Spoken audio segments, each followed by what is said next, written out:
Welcome to our channel. और आज हम लेके आए प्रॉफिट मोहम्मद इन तोरा। सो तोरा हमें पता है कि जूस की वो जो आप कह सकते हो उनकी जो मेन बुक है वो है, और उसके अंदर वहाँ पे कैसे प्रॉफिट मोहम्मद का नाम लिखा हुआ है वो चीज़ सबसे ज़्यादा शॉकिंग है, बिकॉज ये तो वही। बहुत पहले आई थी। और जूस कहीं ना कहीं नहीं मानते हैं मुस्लिम्स को, और सिमिलरली क्रिश्चियंस नहीं मानते हैं, और जैसे मुस्लिम्स तो दोनों को ही मानते हैं, उनका है कि भाई ये प्रॉफिट्स ही थे। पर हम्म। जूस जो है वो मुस्लिम्स को नहीं मानते हैं। तो फिर कैसे वहाँ पे प्रॉफिट मोहम्मद उसके अंदर आ गए? वही, और उनका नाम, और हम लोग मतलब कैसे मेंशन है, और इवन हम लोग जब देखते भी है कि प्रोफेट मोहम्मद यार लिटरली बहुत ही अच्छे इंसान थे, और मतलब उन्होंने बहुत कुछ किया भी था, तो शायद इस वजह से उनका ज्यूस में नाम हो, है ना। बाकी ये तो लिटरली बहुत ही ज्यादा शॉकिंग है कि जो उनकी किताब है तोरा, उसमें कैसे जो प्रोफेट मोहम्मद उनका नाम है और किस चीज के रिगार्डिंग है, मतलब उनकी तारीफ करी है या फिर कोई वाक्य है, क्या है, वो इस वीडियो को देखकर ही पता लगेगा। तो स्टार्ट करते हैं। कभी भी किसी वाक्य में भी यहूदियों का जिक्र नहीं हुआ, लेकिन जब रसूलुल्लाह सल्लल्लाहु अलैहि वसल्लम मदीना गए तो वहां पे पहले से बहुत सारे यहूदी आबाद थे। अब क्वेश्चन ये है कि मदीना में इतने सारे यहूदी आए कहां से? क्योंकि यहूदियों को 1000 साल पहले से पता था कि बहुत जल्द मदीना और उसके आसपास एक पैगंबर आने वाला है। आज से तकरीबन 70 साल पहले 3 अरबी शेफर्ड्स फलस्तीन के पहाड़ों में अभी घूम फिर रहे थे कि अचानक उन्हें दूर से एक पहाड़ में एक गार, एक केव देखा। केव। वो उस केव के अंदर गए और उन्होंने देखा कि उस केव में सिर्फ 2 जार्स पड़े हुए। अच्छा। उन्होंने ये जार्स खोल के देखे तो अंदर पुराने जमाने के कुछ पेपर्स और स्क्रोल्स पड़े हुए।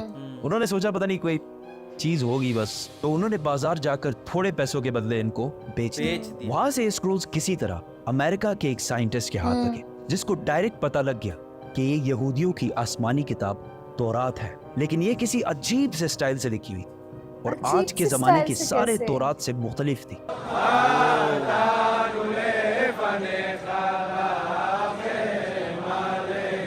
तो उस साइंटिस्ट जॉन सी ट्रेवर ने इन पेपर्स को उस जमाने के सबसे पुराने तौरात, जो 1800 साल पुराना था, उससे कंपेयर किया, और इन दोनों तौरात का स्टाइल और अंदाज बिल्कुल एक जैसे।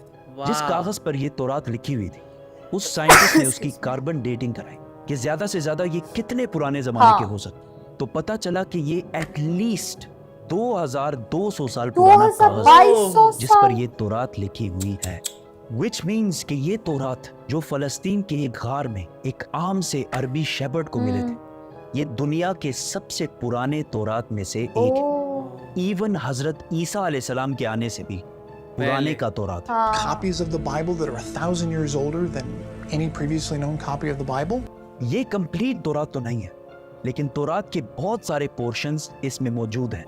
इन स्क्रोल्स के स्टार्टिंग में यहूदियों के एक पैगंबर आइज़ाया का जिक्र है, जिनको क्रिश्चियंस और मुसलमान दोनों एक सच्चा प्रॉफिट मानते हैं। और इस पैगंबर आइज़ाया ने फ्यूचर के कुछ प्रोफेसीज लिखी हैं कि आने वाले वक्तों में दुनिया में क्या क्या होने वाला है। उन्होंने लिखा है क्या? पहली प्रोफेसी ये थी कि बख्ते नसर बेबीलोन का बहुत ताकतवर बादशाह, जिसने हजारों साल पहले यहूदियों की बिल्कुल हिटलर की तरह तबाही फेर दी। इस तौरात की पहली प्रोफेसी ये है कि अभी तो बख्ते नसर हमारे ऊपर बहुत जुल्म कर रहा है, लेकिन बहुत जल्द एक शख्स इसकी हुकूमत को तबाह और बर्बाद कर और यहूदियों को उनके इलाके में वापस आबाद करेगा। ये प्रोफेसी इस तौरात से भी 300 साल पहले पूरी हो चुकी थी, साइरस द ग्रेट की शक्ल में, जो ईरान का एक बहुत ताकतवर बादशाह था, जिसको आज बहुत सारे मॉडर्न इस्लामिक स्कॉलर्स जुल्करनैन भी समझते हैं। Actually, he was Cyrus.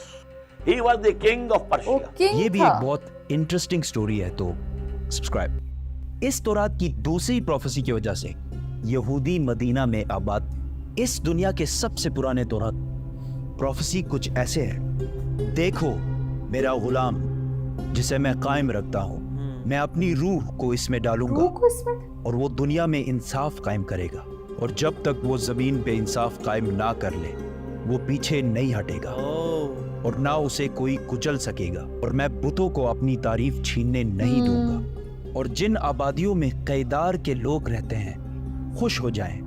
Qaidar Qaidar इसको याद रखें। सेला के लोग पहाड़ के ऊपर चढ़कर चीख चीख कर खुशी के नारे लगाएं। Let them give glory to their Lord. Now let's break this down. सबसे पहले कहा गया है कि कैदार के लोग खुशियां मनाए। कौन है तो अब केदार? ये केदार कौन है और कहाँ है? केदार तो कोई जगह केदार वही। इब्राहिम अलैहिस्सलाम के बेटे इस्माइल अलैहिस्सलाम के दूसरे बेटे का नाम। और इस ओह। केदार के बच्चों ने अरब में एक बहुत बड़ी सल्तनत कायम की। और रसूलुल्लाह सल्लल्लाहु अलैहि वसल्लम भी इस्माइल अलैहिस्सलाम के इस बेटे केदार की नस्ल में से। ओह। दूसरा अच्छा। जिक्र है बुतों का। उस जमाने में सबसे ज्यादा बुतों की इबादत अरब में की जाती थी। सेला। सेला। अब इससे ये तो क्लियर है कि पैगंबर अरब में आए।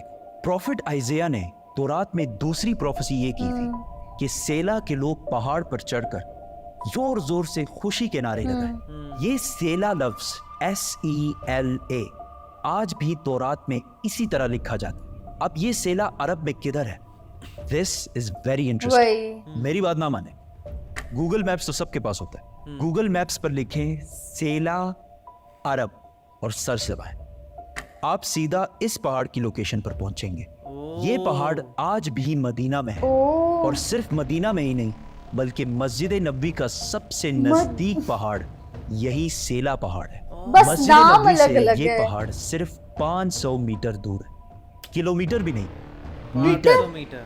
तो तौरात में सेला के लोगों को कहा गया है कि पहाड़ पर चढ़ो और खुशी के नारे लगाओ, क्योंकि तुम्हारे पास एक ऐसा शख्स आने वाला है जो पूरी दुनिया में इंसाफ कायम करेगा। ओ यार।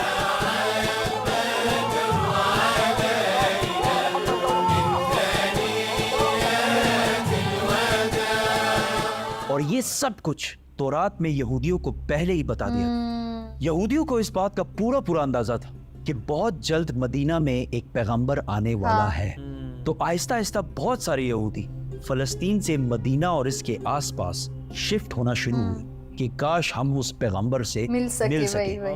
और एक दफा तो इसलिए आए थे। यहूदी और रोमन एम्पायर की लड़ाई के बाद बहुत सारे यहूदी मदीना और इसके गिर्द जमा होना शुरू हुए। हाँ। और खैबर को, जो मदीना के सबसे करीब सिटी समझी जाती थी, उसको अपना हेडक्वार्टर बनाया। ओह। मदीना के अरब यहूदियों के नॉलेज और उनके बिजनेस करने के तरीके से बहुत ज्यादा इम्प्रेस, जिस तरह आज भी पूरी दुनिया यहूदियों के इंटेलिजेंस और बिजनेस के तरीके से बहुत इम्प्रेस है। आहिस्ता आहिस्ता मदीना में यहूदी बढ़ने लगे और मदीना के अरबियों और यहूदियों के दरमियान लड़ाइयाँ होना शुरू हुई। और हमेशा यहूदी मदीना के अरबियों को कहते थे कि आज तो तुम लोगों ने जो करना है कर लो, लेकिन जब हमारा पैगंबर आएगा वही। तब हम तुम लोगों को नहीं वही छोड़ेंगे। वही। मदीना के पर अरबी उनको भी हमेशा इस बात से विश्वास था डरते कि थे उनका कि पैगंबर कहीं आएगी। वाकई इनका प्रॉफिट आके हमें खत्म ही ना कर दे।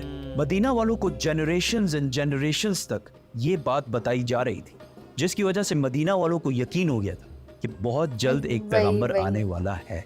वाव। इस सब के दरमियान अचानक एक दिन मक्का से एक आदमी मदीना आया जिसका नाम था मसअब बिन उमैर। ओह। और उन्होंने मदीना के लोगों को इस्लाम की दावत दी और बताया कि मक्का में एक अरबी पैगंबर आया है जिसकी बात कोई भी मक्का में नहीं माना। ये सुनकर मदीना वाले हैरान हो गए कि एक अरबी बोलने वाला पैगंबर, हो सकता है ये वही पैगंबर है वही। जिससे यहूदी हमें बार बार डराते रहते।